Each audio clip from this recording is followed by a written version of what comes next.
આજે ભગવાન જગન્નાથની 149મી રથયાત્રા છે તે જમાલપુરથી નીકળી ચૂકી છે અને આ દરમિયાન ઘણા બધા પાણીની બોટલ હોય, પડીકા હોય સહિતની વસ્તુઓનું વિતરણ પણ થયું ને આ દરમિયાન ગંદકી પણ થઈ। ત્યારે એક જાગૃત નાગરિક તરીકે હવે આજે રથયાત્રા જે રૂટ પરથી પૂર્ણ થઈ છે ત્યાં કેટલાક વિદ્યાર્થીઓ છે તે સફાઈ માટે આગળ આવ્યા છે, કેમ કે સ્વચ્છતાનું આપણા જીવનમાં ખૂબ મહત્વ હોય છે।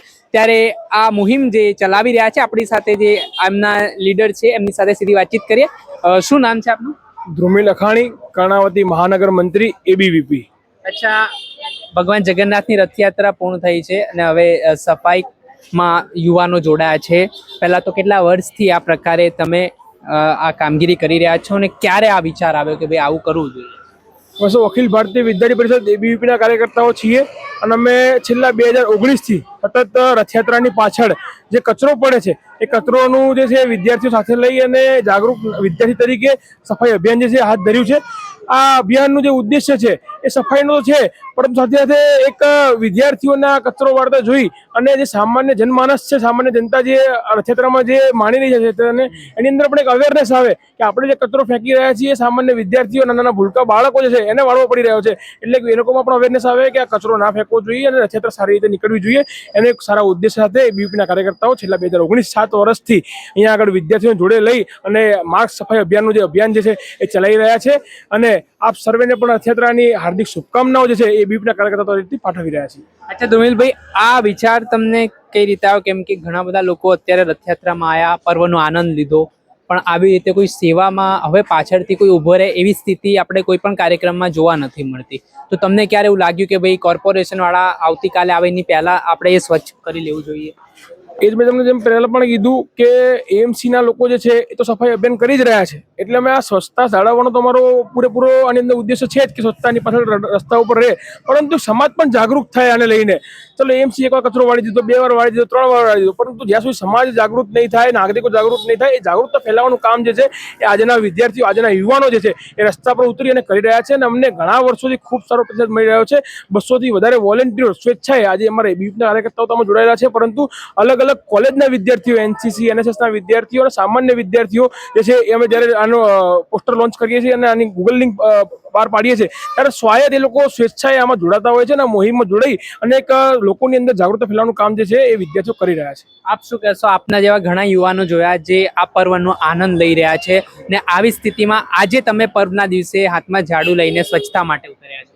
હું તો કહું કે અમારા જેવા બધા વિદ્યાર્થીઓ આવવું જોઈએ, જોડાવવું જોઈએ, તો શું અમારી જેમ એ બી પ્રેરણાદાયી બનશે કે એમને બી થશે કે ના આ લોકો કરી શકે તો અમે કેમ નહીં, તે પણ જોડાય। અને હું બધા વિદ્યાર્થીઓને કહું છું કે તમે લોકો આવો, જાઓ, દર્શન કરીને પછી પાછું આના બી થોડોક ભાગીદાર બનો કે તમે સમાજના માટે સારું કામ કરો છો, તો તમે બધા બી જોડાઓ। અભ્યાસ કરો છો? હા, મારું અભ્યાસ ભણો છો? નારાયણ ગુરુ કોલેજમાં બીકોમમાં લાસ્ટ યર પૂર્ણ થયું। તો આમ જોઈએ તો ઘણા યુવાનોને શરમ પણ આવતી હોય કે ભાઈ આપણે શું કામ કચરો વાળીએ, આપણું કામ નથી, તો એના માટે દેશમાં સ્વચ્છતા કરવા માટે શેની શરમ? હું તો કહું આ બી અમારે ભાઈ છે જ, યુવરાજભાઈ નામ છે, એ બધા આવા કેટલાય બધા છે કે ભાઈ કોલેજોમાંથી આવ્યા છે।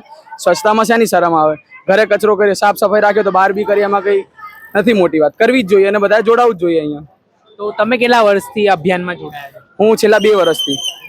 તો આ રીતે ક્યાં સુધી આપ સફાઈ? છેક સુધી આપણે જ્યાં સુધી, હા, રથયાત્રા જ્યાં સુધી જાય ત્યાં સુધી આપણે જઈએ। કેટલા માણસો આમાં કામ કરી? મિનિમમ 100 થી 200 જણા આવે છે અને સ્વેચ્છાએ આવે છે, બધા અલગ અલગ કોલેજ થી આવે છે।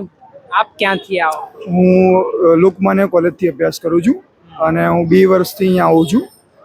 ક્યારે તમને એવું લાગ્યું કે ભાઈ આપણે પણ આ અભિયાનમાં જોડાવું જોઈએ? કેમ કે ઘણા બધા યુવાનો છે તે સ્વચ્છતા બાબતમાં જોઈએ તો ગંદકી ફેલાવવામાં પહેલા નંબર હોય, પણ સ્વચ્છતામાં અત્યારે ઝાડુ પકડાવવાની વાત હોય તો એ લોકો પાછી પાના કરતા। જી, અત્યારની જે જનજી જનરેશન છે ને એ આ વિષયમાં એટલું નથી અગત્ય લેતી, પણ જ્યારે અહીંયા અમે બધા આવીએ છીએ તો એ લોકોને બી વધારે શીખવા મળે છે કે આ લોકો વિદ્યાર્થીઓ કરે છે, અમે બી જોડાઈએ। 1 થી 2, 2 થી 3 આ રીતે વિદ્યાર્થીઓનું સંગઠન બને છે અને બધા વિદ્યાર્થીઓ જોડાય છે। તો સ્વચ્છતાનું મહત્વ કેટલું છે આપણા જીવનમાં, શું કહેશો? કેમ કે તમે પોતે સફાઈ અહીંયા કરી રહ્યા છો ને આ વિસ્તાર જે રૂટમાંથી પસાર થઈ રહી છે ત્યાંના લોકો પણ એક ગર્વ અનુભવ કે ભાઈ આવી રીતે યુવાનો સ્વચ્છતા તરફ આગળ। સ્વચ્છતા આપણે જેટલું ઘરમાં સ્વચ્છતા રાખીએ છીએ એટલી જ સ્વચ્છતા બહાર રાખવી જોઈએ। આપણે જ્યારે એરપોર્ટમાં જઈએ છીએ, ક્યાંય જઈએ છીએ તો એ જ રીતનું અહીંયા બી વાતાવરણ, આપણે રોડ સ્વચ્છ રહે એ રીતનું અમે પ્રયાસ કરીએ છીએ। ને શું મેસેજ આપશો લોકોને પણ કે આવી રીતે ગંદકી ના ફેલાય? કેમ કે ઘણી બધી જગ્યાએ આપણે જોઈએ છીએ ગંદકીના કારણે રોગચાળો અને ઘણી બધી સમસ્યાઓ થાય છે અને આપણે બદનામ પણ થઈએ કે ભાઈ આ લોકો ગંદકી ફેલાઈને ગયા. જી, હાલ આપણે સરકાર દ્વારા મિશન બી ચલાવવામાં આવ્યું છે, સ્વચ્છ ભારત અભિયાન. અને આ મુખ્ય વિષય એ જ છે કે સ્વચ્છતા જ પ્રથમ છે.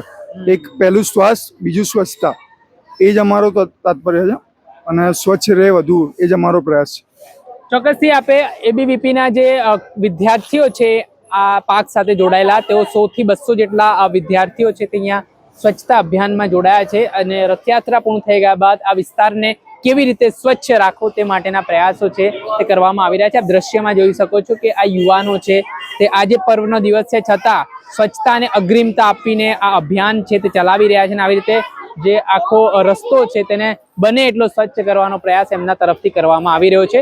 જોવાનું રહ્યું કે લોકોએ પણ આમાં સ્વચ્છતાનો મહત્વ સમજવો જોઈએ ને આવી રીતે ગંદકી જાહેરમાં ન ફેલાવી જોઈએ. દર્શક મિત્રો, આવા જ વિડીયો જોવા માટે નવજીવન ન્યૂઝ જોતા રહો, લાઈક કરો અને વધુમાં વધુ શેર કરો.